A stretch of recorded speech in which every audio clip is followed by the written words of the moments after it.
జై కాంగ్రెస్, జై కాంగ్రెస్. కడియం కావ్య గారి ఎన్నికల ప్రచారంలో భాగంగా ఇక్కడ ముఖ్య అతిథిగా వచ్చినటువంటి పాలకుర్తి నియోజకవర్గ ఎమ్మెల్యే యశస్విని రెడ్డి గారికి, అలాగే మండల కాంగ్రెస్ అధ్యక్షులు సురేష్ నాయక్ గారికి, అదేవిధంగా బ్లాక్ కాంగ్రెస్ అధ్యక్షులు రాపాక సత్యన్న గారికి, అలాగే టౌన్ అధ్యక్షులు రవీందర్ అన్నకి, అదేవిధంగా వేదిక మీద ఉన్నటువంటి పెద్దలకు, వేదిక ముందున్నటువంటి కాంగ్రెస్ పార్టీ కుటుంబ సభ్యులకు అందరికీ పేరు పేరున నమస్కారాలు తెలియజేస్తా ఉన్నా.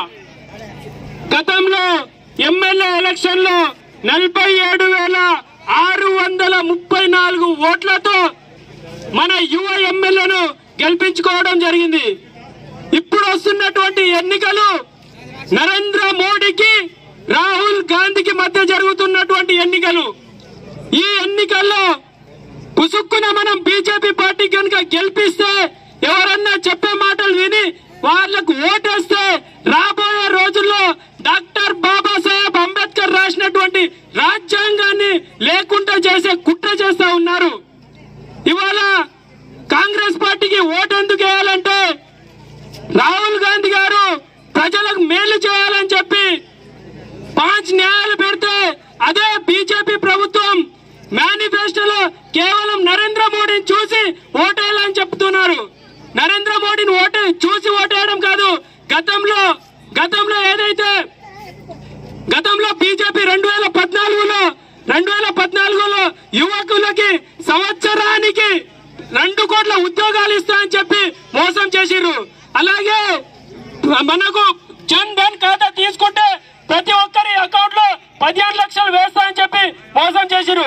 ఇట్లాంటి బీజేపీకి చరమగీతం పాడాలంటే రాబోయే ఎన్నికల్లో ఖచ్చితంగా ఈ 13వ తారీఖున కాంగ్రెస్ పార్టీ అభ్యర్థికి అఖండ మెజార్టీతో గెలిపించాలని చెప్తా ఉన్నా.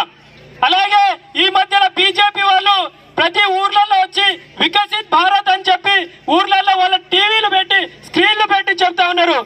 సిగ్గుండాలి అట్లా చెప్పడానికి. వికసిత్ భారత్ అంటే ఎక్కడైతే హత్రాస్ ఘటన జరిగిందో వాళ్ళకి న్యాయం జరిగినప్పుడు భారత్ వికసిస్తుంది. అలాగే లఖీపూరి ఘటన జరిగినప్పుడు భారత్ వికసిస్తుంది. మణిపూర్ లో మానవ మృగాలు చెలరేగిపోయి వాళ్ళకు శిక్ష పడ్డ రోజున భారత్ వికసిస్తుంది. రైతులను పంజాబ్, హర్యానా, ఢిల్లీ రైతులను రోడ్ల మీద వాళ్ళ న్యాయం కోసం పోరాటం చేస్తే రోడ్ల మీద దాదాపు 1000 మందిని చంపిన ఉసురు తీసుకుంది ఈ బీజేపీ పార్టీ. కాబట్టి అట్లాంటి ఘటనలు జరిగినప్పుడు భారత్ వికసిస్తుందని చెప్పి తెలియజేస్తూ, నరేంద్ర మోడీని బొందబెట్టాలి, గతంలో మనం కేడీని బొందబెట్టినట్టు అని చెప్పి కోరుతూ ఈ అవకాశం ఇచ్చినటువంటి పెద్దలకు ధన్యవాదాలు తెలియజేస్తున్నా.